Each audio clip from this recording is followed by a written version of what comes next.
Om Jananim Sharadam Devim Ramakrishnam Jagadgurum Pada Padme Tayo Shritva Pranamami Muhurmuhu.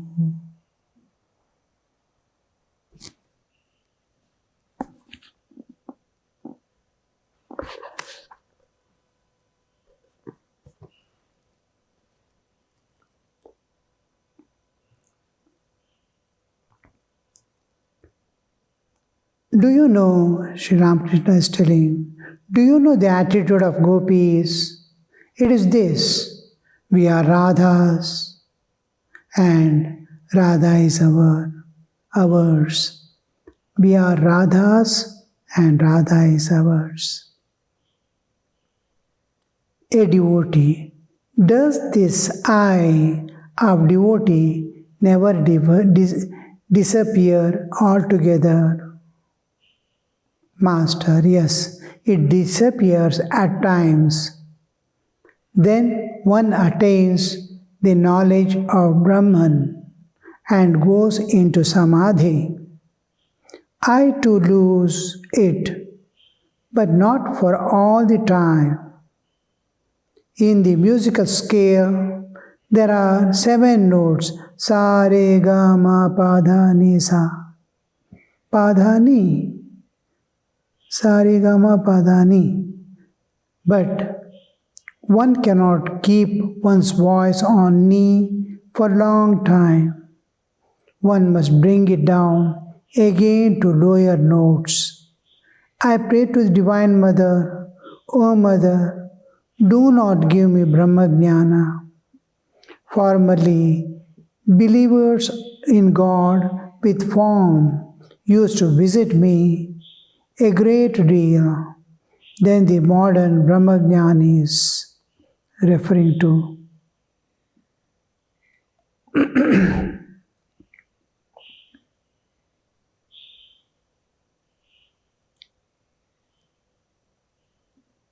there is a footnote: the members of Brahmo Samaj who believed in the formless Brahman. The modern Brahmajnanis began to arrive.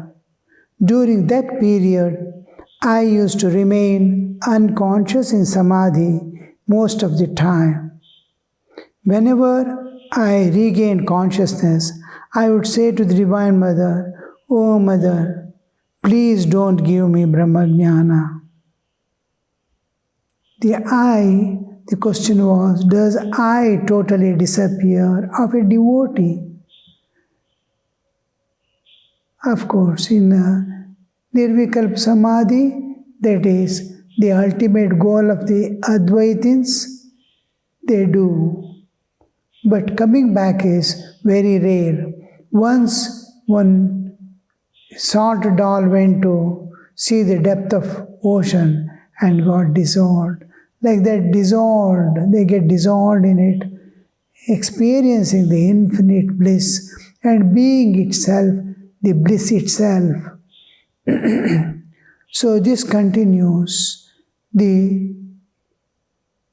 Now, when we come to the personal aspect of God, God with form, Nama, Rupa, Guna, Karma, these are special. He has acquired a physical body and loves God. Now, a devotee, an ordinary devotee, now apart from Sri Ramakrishna we take as incarnation of God. Even otherwise, any devotee, does he lose I altogether? Sometimes they lose. How do they lose? They want to become intense, ecstatic love of God. It wants to become one with the object of love. Even otherwise, the lover and loved become one in ecstatic state of love. where I lose my identity in God and dissolve in Him.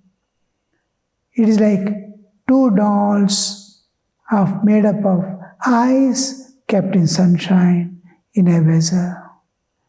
They start dissolving. God loses His Nama Rupa, Guna Karma.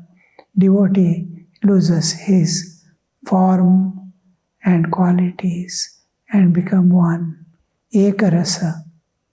Then it will be, oh, he's dissolving in God, dissolving in God. Prema ki gali ati sankari, usame dona samay. The love is such a thing that there cannot be two. It becomes one. I lose myself in God. This is prema. Bhakti, there is a small difference between bhakti and prema. Bhakti is where I retain my identity to serve my Lord, serve my lover, whom I love, the object of love. I want to serve. Then I retain bhakti, devotion. I am devoted. I love is where I want to dissolve in and become one with the object of love. So in prema, when bhakti turns out to be prema, when devotion turns out to be ecstatic love of God, the identity dissolves in God, and one alone, God alone remains. No more devotee. And again, a little coming down again makes identity. Oh my Lord, I am your servant, I am your child. That attitude again appears.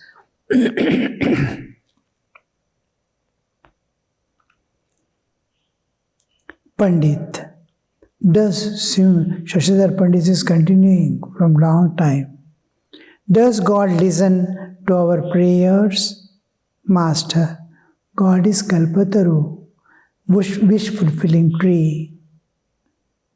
You will certainly get whatever you ask for, but you must pray standing near the Kalpataru.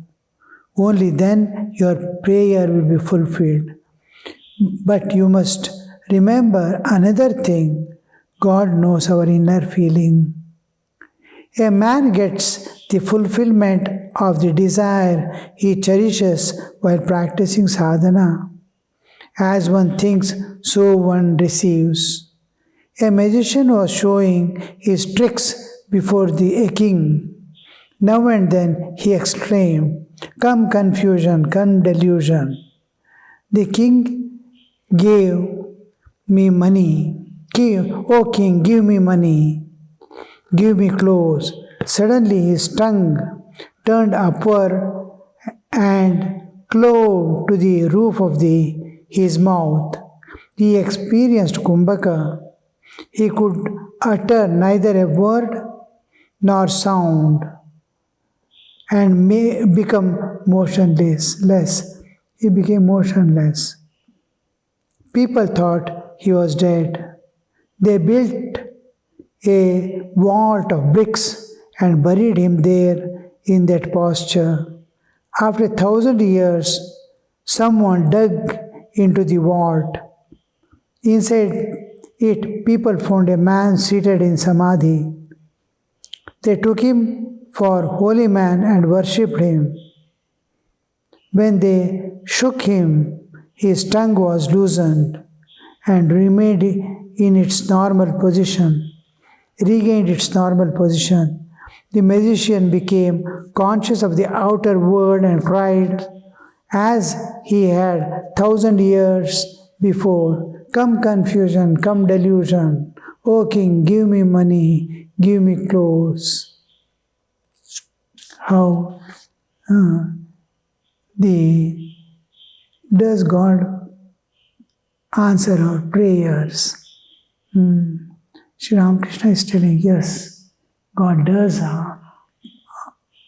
answer, not only answer, fulfill your desires. Whatever you want, you can get, but you must stand near the tree or sit at the base of the tree and pray.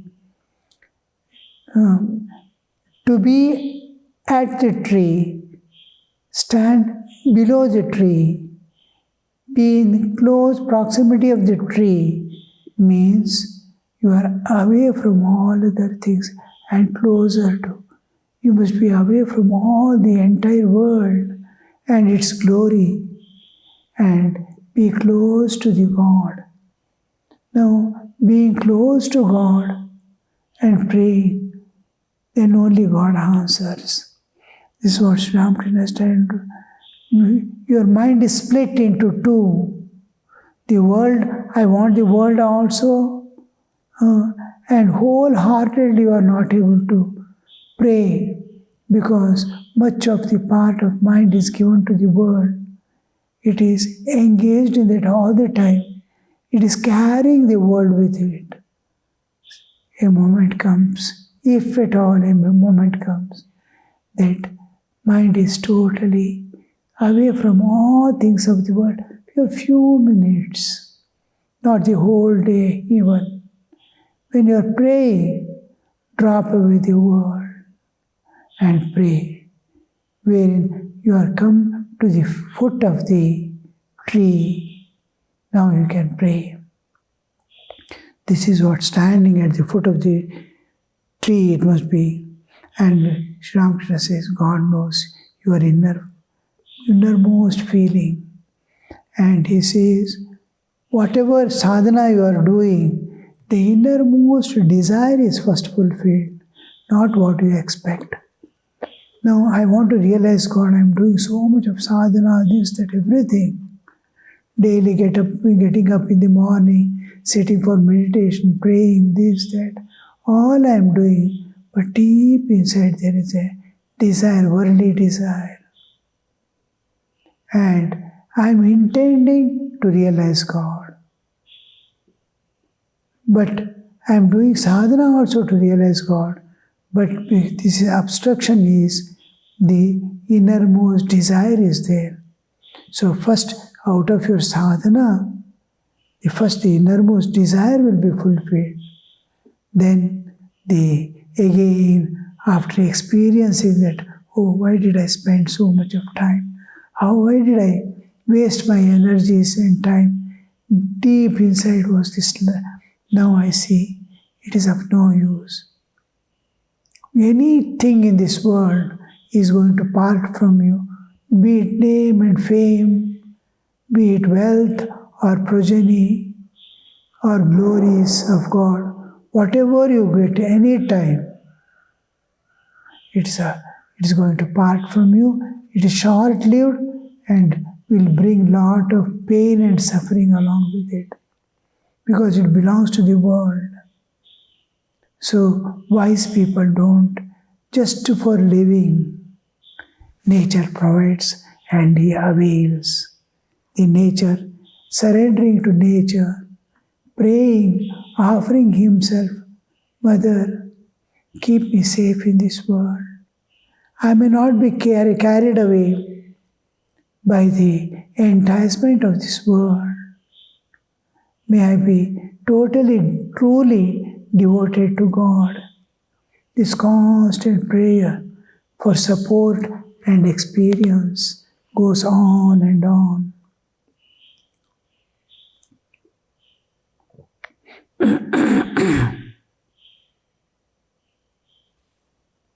He gives the example of the magician, come confusion, come delusion. I used to be praying to Divine Mother, O Mother, destroy with thy thunderbolt my inclination for reason. You see, not worldly desires, for reasoning. Many times he tells to M, the author of the Gospel of Sri Ramakrishna,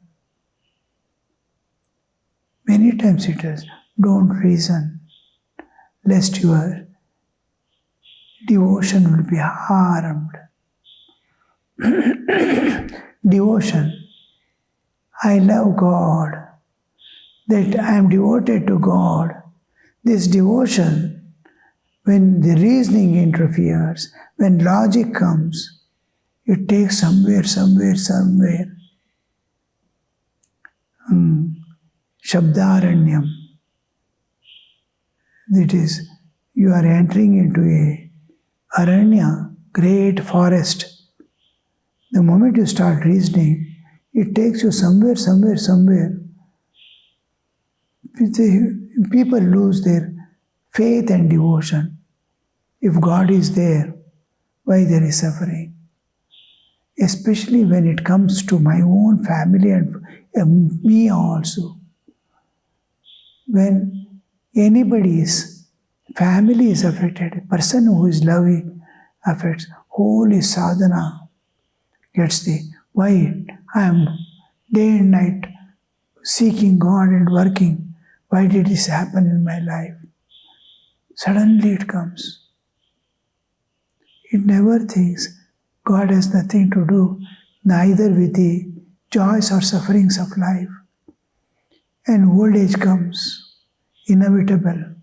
When youth came, did you ask the question, why youth has come? Did you reject it? How you welcomed?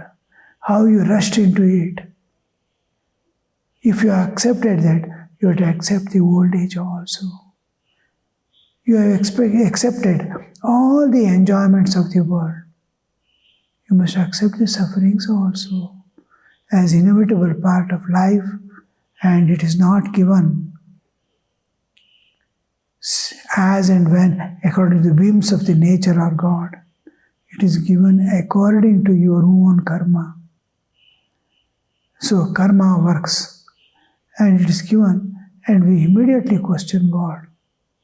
Why? Because a reasoning comes into picture. If reasoning doesn't come, oh Lord, may I be able to exhaust all my karmas. Whatever state you keep me, it's acceptable to me. Whether it is heaven or hell, it is same to me. Because it is coming from you, I have no objection.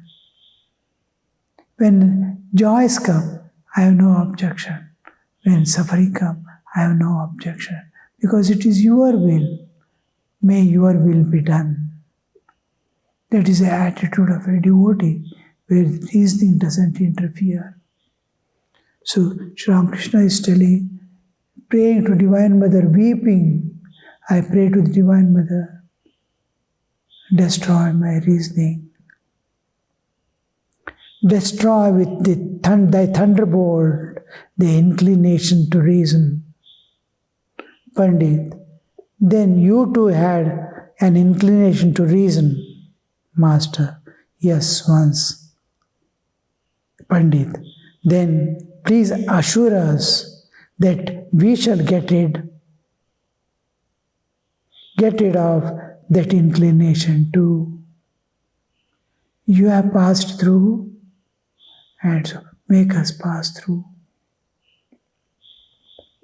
How did you get rid of yours, Master?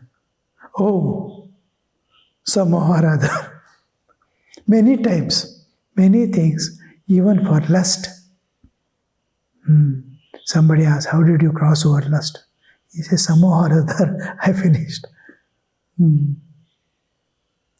That is because the sadhana part of any saint cannot be understood, nor do they display it.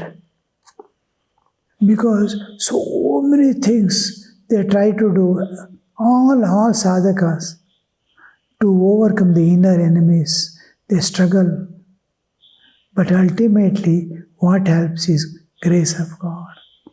Through all efforts, you will understand nothing can help. My self-effort is insufficient to cross over the nature's laws and principles. Then he surrenders. The moment he surrenders, there is no more inner enemy at all. He is a part of God. Surrender makes him a part of God. Nothing can affect God.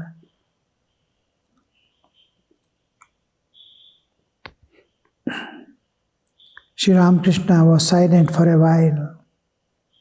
Then he went on with his conversation. Master, God is Kalpataru. One should pray standing near it. Then one will get whatever one desires. How many things God has created? Infinite is His universe. But what need have I to know about His infinite splendors? If I must know these, let me first realize Him. Then God Himself will tell me all about them. What need have I to know how many houses and how many government securities Jadu Malik possesses? All that I need is somehow to converse with Jadu Malik. I may succeed in seeing him by jumping over a ditch or through a petition or after being pushed about by his gatekeeper. Once I get a chance to talk to him, then he himself will tell me all about his possessions. If I ask him, if one becomes acquainted with the master, then one is respected by his officers too.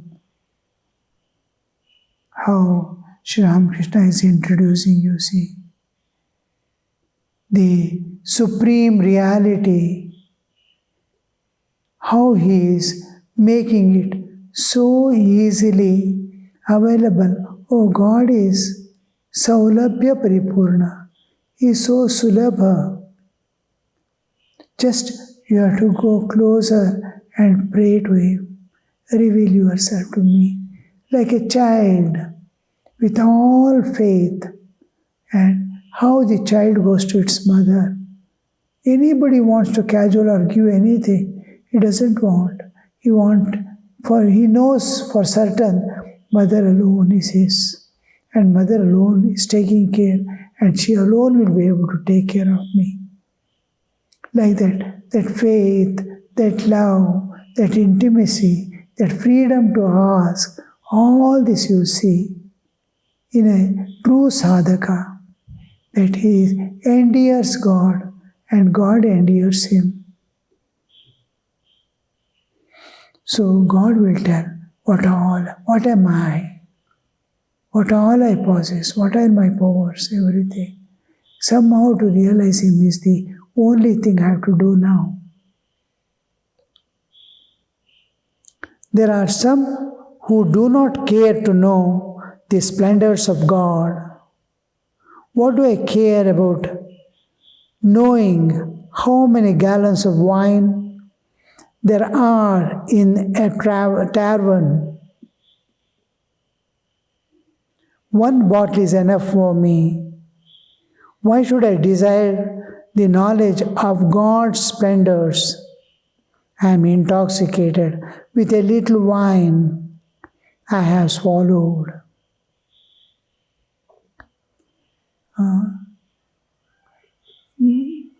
God is infinite.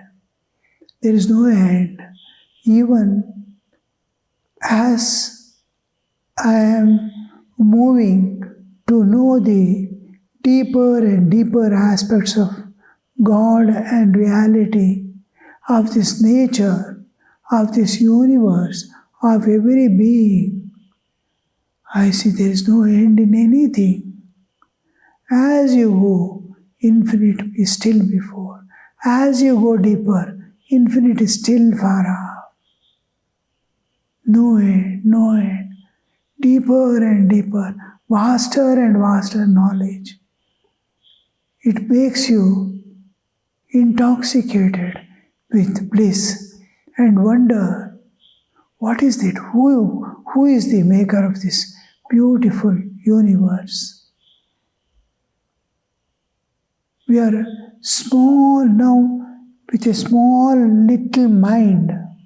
We have only small mind and 5 senses. Each sense is limited.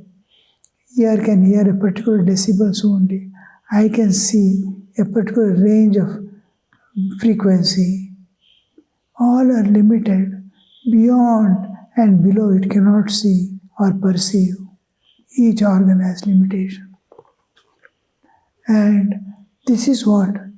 This with small understanding of five senses, what is beyond five senses is unknown.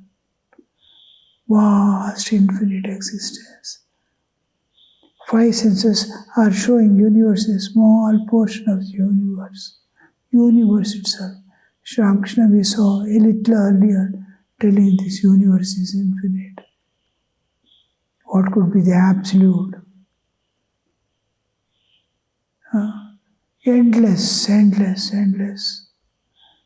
Each layer, Bhuvasvaha Mahajanatapa, take any layer and enter into it a new dimension of same expansion, same universe, same levels of consciousness, same planes of existence, same layers. Three, gross, subtle and causal, gross, subtle and causal, gross. Go to the another loka, gross, subtle and it look at a creature in Bhuvaloka. He has also three, Jagra, Swapna, Sushupti, waking, dreaming, gross, subtle and causal bodies, suitable to that loka. Infinite one. Each loka is infinite. Each layer is infinite. And jivas have experienced small part in the loka in which they are existing. How to know? How to enter into the reality? Infinite, infinite, infinite. So that is this universe. And how much do you want to know? If you can love God, get lost in His love and be one with Him, that is enough.